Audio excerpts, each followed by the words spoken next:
तो वहीं मायावती ने कांग्रेस और बीजेपी पर निशाना साधा है। मुस्लिम समाज को डराने का खेल है और मायावती ने ये कहा है, साथ ही मदरसों पर बीजेपी की टेढ़ी नजर है, कांग्रेस के जमाने से तुष्टीकरण। ये तमाम बातें मायावती की ओर से निशाना साधते हुए कही गई हैं। मुस्लिम समाज के शोषित, उपेक्षित और दंगा पीड़ित होने आदि की शिकायत कांग्रेस के जमाने में आम रही है। फिर भी बीजेपी द्वारा तुष्टीकरण के नाम पर संकीर्ण राजनीति करके सत्ता में आ जाने के बाद अब इनके दमन और आतंकित करने वाले खेल का अनवरत जारी है, जो अति दुखद और निंदनीय है। इसी क्रम में अब यूपी में मदरसों पर भाजपा सरकार की टेढ़ी नजर है। मदरसा सर्वे के नाम पर कौन से चंदे पर चलने वाले निजी मदरसों में भी हस्तक्षेप का प्रयास अनुचित है, जबकि सरकारी अनुदान से चलने वाले मदरसों और सरकारी स्कूलों की बदतर हालत को सुधारने पर सरकार को ध्यान देना चाहिए।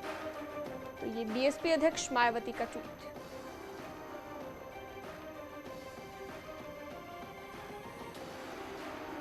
ज्यादा जानकारी के लिए मोहम्मद शबाब जुड़ गए हैं हमारे साथ।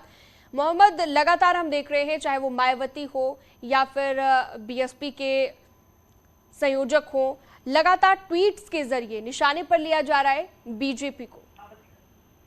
और देखिए, ये मुद्दा इस समय उत्तर प्रदेश में बहुत गर्म है। उत्तर प्रदेश में मदरसों के सर्वे को लेकर के जब से मदरसा बोर्ड ने इस बात का जो है आदेश शासन की तरफ से जारी किया है, तब से मदरसों को लेकर के सियासत गर्म है। मायावती ही नहीं, सबसे पहले सदुद्दीन ओवैसी ने इस पूरे प्रकरण पर राजनीतिक ट्वीट किया। उसके बाद तमाम मुस्लिम धर्मगुरुओं ने इस पर नाराजगी जाहिर की और अब इसी कड़ी में बसपा सुप्रीमो मायावती ने ट्वीट करके नाराजगी जताई है। मायावती ने अपने ट्वीट में सीधे तौर पर लिखा है कि उत्तर प्रदेश में मदरसों पर भाजपा सरकार की जो टेढ़ी नजर है, मदरसे सर्वे के नाम पर जो कौम के चंदे से चलने वाले निजी मदरसों में हस्तक्षेप के प्रयास हैं, ये सही नहीं है, ये अनुचित हैं।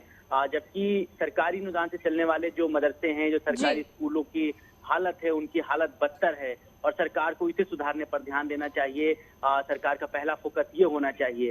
इसके साथ ही साथ मायावती ने मुसलमानों को केंद्र में रखते हुए इस बात को साफ किया है कि मुस्लिम समाज के शोषित, उपेक्षित और दंगा पीड़ित होने की वजह से तमाम शिकायतें कांग्रेस के जमाने से आ रही थी और फिर भी बीजेपी जो इसको तुष्टीकरण कर रही है और संकीर्ण राजनीति करके सत्ता में आना चाहती है। बिल्कुल, बीजेपी पर ये तमाम तरह के आरोप लगाए गए एक ट्वीट के जरिए। बहुत शुक्रिया आपका तमाम जानकारी के लिए मोहम्मद शबाब।